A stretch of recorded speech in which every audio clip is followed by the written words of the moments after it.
जबलपुर की केंद्रीय जेल में आज एक कैदी ने फांसी लगा ली और फांसी क्यों लगाई, क्या कारण था, ये पूरी जानकारी हम लेने आए हैं जेलर साहब से। लगभग 2 वर्ष 3 महीने पहले ये कैदी आया था। मर्डर का आरोप था इस कैदी पे और ये कैदी ने आज लगभग 7-8 बजे के आसपास फांसी लगा ली। हम जबलपुर जेलर साहब से इसकी जानकारी लेंगे। सर नमस्कार। नमस्कार, आइए। सर एक फांसी से संबंधित घटना सामने आई है आज, क्या कुछ घटनाक्रम था और क्या है इसकी पूरी जानकारी? चूँकि जेल में लगभग 3000 बंदी रहते हैं और छोटी मोटी घटनाएं होती रहती है, लेकिन आज कुछ बड़ी घटना हुई है। एक घटना ये है कि एक बेचाराधीन बंदी है जो 16/8/2024 को इस जेल में प्रवेश किया था। ये बंदी हेपेटाइटिस बी एवं शुगर का मरीज़ था। 31 जनवरी 2026 को इसे जेल अस्पताल में भर्ती किया। इसकी शुगर कंट्रोल नहीं हो रही थी। शुगर मतलब इसको इंसुलिन दिया जाता था, तो अधिक शुगर जिनको रहती है इंसुलिन दिया जाता है, तो हमारे पैरामेडिकल स्टाफ के मार्गदर्शन में उनके समक्ष दिया जाता है जिन भी बंदियों को दिया जाना। तो आज प्रतिदिन के अनुसार बंदी सभी उठे, लॉकअप खुला, प्रार्थना हुई, उसके पश्चात नित्य क्रिया से निवृत्त होने के बाद सभी बंदियों को सुबह की चाय मिली। ये जो अस्पताल वार्ड है 3 नंबर, ये फर्स्ट फ्लोर में है, जो लगभग 1853-54 का बना है अंग्रेज़ों के समय का। उसमें फर्स्ट फ्लोर में चूँकि कवेलू थे पहले, अब टीन सेट लग गया है और फॉल सीलिंग वगैरह, तो लेड वाच जो है पुराने ही समय के हैं। ऊपर सरिये वगैरह हैं, जाली वगैरह है, ताकि कोई कैदी बाथरूम में भी जाए, शौचालय में, तो भाग ना पाए। तो वहाँ ये बंदी सभी का नाश्ता चल रहा था। चाय नाश्ता करके आने के बाद बंदी 1-1.5 घंटे बाहर रहते हैं, नहाना धोना पूजा पाठ ये चलता रहता है।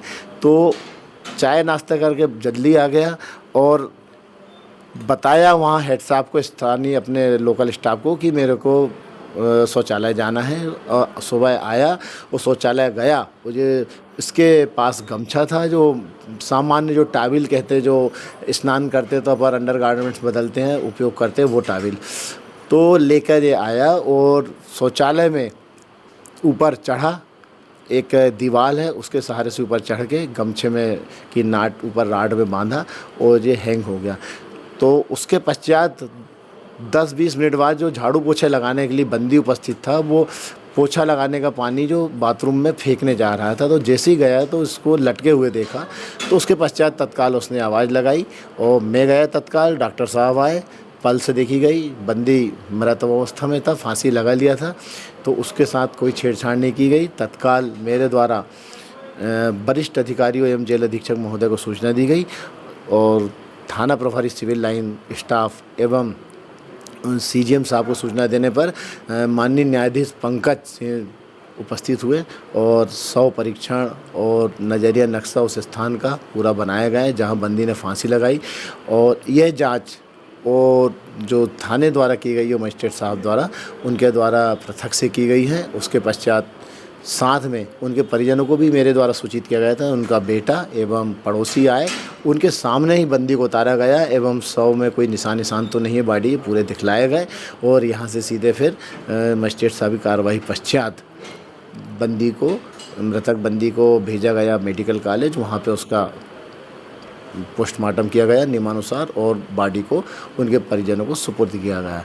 जहाँ तक मेरा यह मानना है, ये बंदी पारिवारिक रूप से या कुछ मानसिक रूप से थोड़ा सा त्रस्त भी था। मुलाकात आती थी और 3 दिन पहले इसकी मुलाकात ही हुई है और कुछ सुसाइड नोट वगैरह मिले, तो उसे संबंधित जो थाने की टीम है उनके द्वारा जब्ती बनाकर और उनके कपड़े जो भी थे, दवाइयाँ, वो सब जब्ती बनाकर, पंचनामा बनाकर उनके द्वारा ले जाई गई। सर इसमें ये जो बंदी था जिसने ये फांसी लगाई है, ये किस आरोप में आया था? ये 302 के आरोप में था और जहाँ तक जानकारी ये है कि उसने सुसाइड नोट में ये लिखा है कि मैं ज़बरदस्ती फंस गया हूँ, मेरे द्वारा यह किया नहीं गया और मेरा परिवार बर्बाद हो गया है और मैं कहीं का नहीं रहा, मेरा घर बेघर हो गया है एवं मैं अपने आप को वो जान दे रहा हूँ एवं इसमें किसी की कोई गलती नहीं है, ना ही किसी का कुछ दोष है, ना ही स्टाफ एवं किसी बंदी को की गलती माना जावे। इस टाइप की 2-3 पर्चियाँ थी जो अब ज़्यादा हमारे नॉलेज में नहीं है, वो समस्त स्टाफ जो सिविल लाइन का था उनके द्वारा जब्ती बनाकर ले जाएगी। ये जो बंदी है कहाँ का रहने वाला है, क्या नाम है, कितने वर्ष का था, इसकी जानकारी? ये 58 वर्ष का था। इसका नाम राजा पिता गुलाब सिंह है। संजीवनी नगर थाने से आया था और उनके सामान्य बंदियों की तरह प्रतिदिन जैसे उठना आना जाना वैसा ही कर रहा था। इसके व्यवहार में पहले से अब हम ऐसा कुछ हमें परिवर्तन नहीं लगा कि ये ऐसा कदम ले सकता है। अन्यथा हम लोगों के द्वारा इसको निगरानी में रखा जाता, विशेष सुरक्षा में रखा जाता। चूँकि अस्पताल में बंदी रहते हैं तो थोड़ा अस्पताल एक भर्ती रहता है तो ग्रे एरिया कहलाता है थोड़ा सा, तो उसमें पूरे सख्ती के साथ भी उनको नहीं रखा जाता क्योंकि एक एज ए मरीज़ रहते हैं जी। तो उस हिसाब से, और चूँकि इंसुलिन लगता है तो आप समझ ही सकते हैं इंसुलिन लगने वाले मरीज़ जो जिन्हें दोनों टाइम इंसुलिन लग रहा है कैसी स्थिति में होंगे। तो इसलिए ऐसा कुछ पूर्व से अनुमान भी नहीं था और ना ही बंदी एकांत में रहता था, ना ही किसी के साथ अपनी बातें व्यक्त करता था, ऐसा कुछ भी नहीं था। जो भी कदम बंदी के द्वारा उठाया गया है वो क्षणिक आवेश में आके या तत्कालीन, या कुछ हो सकता है रात में विचार आए हों तो उनने तत्काल जो लिखा जो भी और अब सुबह या घटना को अंजाम दिया, ऐसा हो सकता है। और निष्पक्ष जांच होगी, जुडिशियल जांच की जाएगी। मजिस्ट्रेट साहब वगैरह सब उपलब्ध हुए थे और उनके द्वारा पूरी जांच की गई, रिपोर्ट ली गई और बंदियों के कथन अभिलिखित कराए गए। ये जहाँ पे फांसी लगाई गई है वहाँ पे आपने बताया कि कुछ राड थी अंग्रेज़ों के समय की, तो अब आगे ऐसी कोई घटना ना हो तो आपके द्वारा कोई ऐसी व्यवस्था कराई जाएगी ताकि आगे कोई ऐसी घटना ना हो?